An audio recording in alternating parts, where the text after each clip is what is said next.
السلام علیکم ورحمۃ اللہ وبرکاتہ۔ میرے عزیزو، کبھی کبھی زندگی انسان کو ایسے موڑ پر لا کھڑا کرتی ہے جہاں ہر سمت بند دروازے نظر آتے ہیں، جہاں چہرے پر مسکراہٹ سجی ہوتی ہے مگر دل کے اندر زخم بول رہے ہوتے ہیں۔ باتیں جاری رہتی ہیں مگر روح تھکن سے چور ہوتی ہیں۔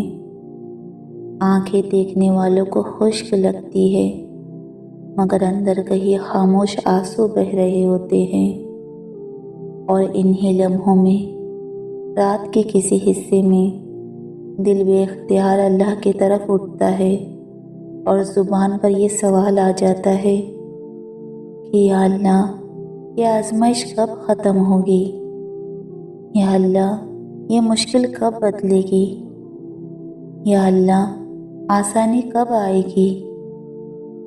ایسے وقت میں انسان کو یوں محسوس ہوتا ہے جیسے وہ بالکل اکیلا رہ گیا ہو، کوئی سننے والا نہیں، کوئی سمجھنے والا نہیں۔ مگر میرے عزیزو، یہی وہ لمحہ ہے جہاں انسان کو ایک بات یاد رکھنی چاہیے کہ اللہ تعالیٰ اپنے بندے کو کبھی تنہا نہیں چھوڑتا۔ وہ دیکھ رہا ہوتا ہے کہ تم کن حالات سے گزر رہے ہو، کتنی راتیں تم نے جاگ کر کاٹی ہے، کتنی دعائیں تم نے خاموشی میں مانگی ہے، اور کتنی ہمت کے ساتھ تم نے خود کو سنبھال رکھا ہے۔ جانتے ہو، اللہ تعالیٰ قرآن میں فرماتا ہے، اور وہ تمہارے ساتھ ہے جہاں کہیں بھی تم ہو۔ یہ آیت صرف الفاظ نہیں ہیں، یہ اس دل کے لیے سہارا ہے جو درد کے سفر میں تنہا ہو چکا ہو۔ لیکن دل میں ایک سوال پھر بھی اٹھتا ہے کہ آخر اللہ تعالیٰ اپنی مدد کب بھیجتا ہے؟ کیا اس کے آنے کی کوئی علامت ہوتی ہے؟ جی ہاں، اللہ کی مدد بے نشان نہیں آتی۔ اس کے آنے سے پہلے دل اور حالات میں کچھ تبدیلیاں ظاہر ہونے لگتی ہیں۔ آئیے ان 5 نشانیوں کو سمجھتے ہیں جو بتاتی ہے کہ اللہ تعالیٰ کی مدد قریب ہے۔ پہلی نشانی ہے دل میں سکون اور یقین کا اتر آنا۔ جب زندگی مشکل ہو تو انسان بے چینی میں مبتلا رہتا ہے، مگر جب اللہ کی مدد قریب ہوتی ہے تو سب سے پہلی تبدیلی دل میں آتی ہے۔ دل کے اندر ایک عجیب سا اطمینان اترنے لگتا ہے، ایک خاموش یقین جنم لینے لگتا ہے کہ اللہ بہتر ہی کرے گا، کوئی نہ کوئی راستہ ضرور نکلے گا، یہ مشکل ہمیشہ نہیں رہے گی۔ جانتے ہو، یہ یقین انسان خود پیدا نہیں کرتا، یہ اللہ کی طرف سے دل میں ڈالا جاتا ہے۔ قرآن میں اللہ تعالیٰ فرماتا ہے، اور جو اللہ پر بھروسہ کر لے اللہ اس کے لیے کافی ہو جاتا ہے۔ یہ وہ لمحہ ہوتا ہے جب دل گھبرانا چھوڑ دیتا ہے کیونکہ اسے سہارا مل جاتا ہے۔ یہ پہلی نشانی ہے کہ اللہ کی مدد راستے میں ہے۔ دوسری نشانی ہے گناہوں کا احساس اور توبہ کی توفیق۔ جب اللہ تعالیٰ کسی بندے سے ناراض ہو تو سب سے بڑی محرومی یہ نہیں ہوتی کہ اس کا رزق کم ہو جائے یا لوگ اس سے دور ہو جائے، بلکہ اصل محرومی یہ ہوتی ہے کہ بندہ گناہ کرے اور اسے احساس تک نہ ہو۔ اور جب اللہ کسی بندے پر رحم فرماتا ہے تو وہ اسے اپنے گناہ یاد دلا دیتا ہے، دل میں ندامت ڈال دیتا ہے اور توبہ کی طرف کھینچ لاتا ہے۔ اگر حالیہ دنوں میں تمہارا دل استغفار کی طرف مائل ہوا ہو، تم اپنے اعمال پر غور کرنے لگے ہو اور اللہ کے سامنے جھک کر معافی مانگنے لگے ہو، تو میرے عزیزو سمجھ لو، یہ تمہاری طاقت نہیں بلکہ یہ اللہ رب العزت کی تمہارے اوپر رحمت ہے۔ جانتے ہو، ہمارے نبی کریم صلی اللہ علیہ وسلم نے فرمایا، گناہوں پر ندامت ہی توبہ ہے۔ یہ دوسری نشانی ہے کہ اللہ سبحانہ و تعالیٰ کی مدد قریب آ رہی ہے۔ تیسری نشانی ہے صبر کی طاقت اور اندرونی مضبوطی۔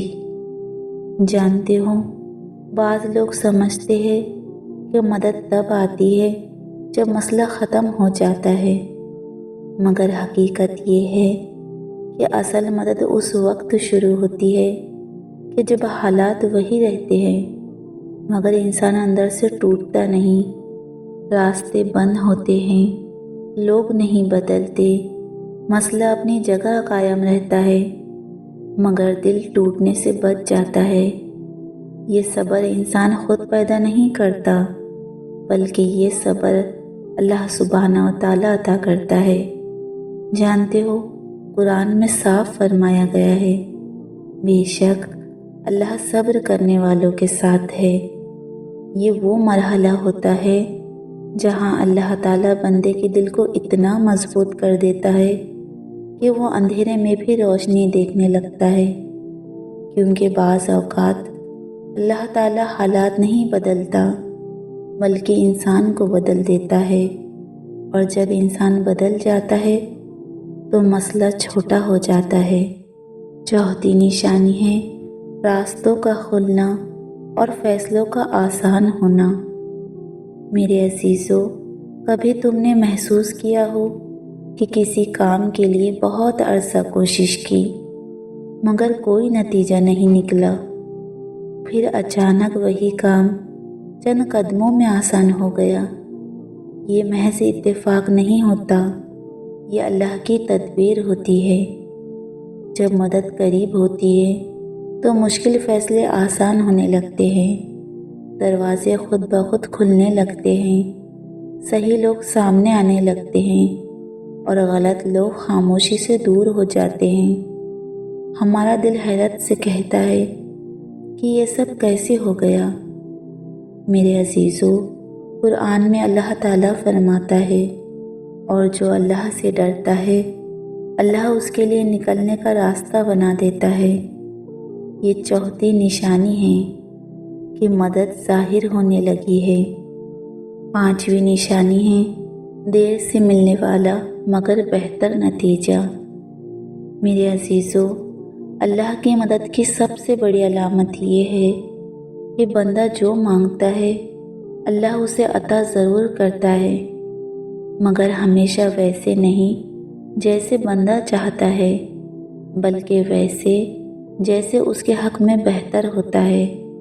انسان دعا میں کہتا ہے کہ یا اللہ یہ دے دے، یہاں آسانی کر دے، یہ دروازہ کھول دے، اور جب فوراً جواب نہیں ملتا تو دل سمجھتا ہے کہ شاید دعا قبول نہیں ہوئی، مگر وقت گزرنے کے بعد جب حقیقت سامنے آتی ہے تو انسان خود کہتا ہے کہ الحمدللہ وہ نہیں ملا جو میں مانگ رہا تھا، الحمدللہ کہ اللہ رب العزت نے دیر کی، الحمدللہ کہ اللہ نے مجھے بہتر عطا کیا۔ کیونکہ انسان کو تب سمجھ آ جاتا ہے کہ وہ تاخیر سزا نہیں تھی بلکہ اسی کی حفاظت اور تکمیل تھی۔ میرے اسلامی بھائی بہنوں، اگر آج تم مشکل میں ہو، اگر تمہاری آنکھیں بھیگی ہوئی ہے، اگر تمہاری راتیں تھکی ہوئی ہیں، تو یقین رکھو یہ سب ضائع نہیں جا رہا۔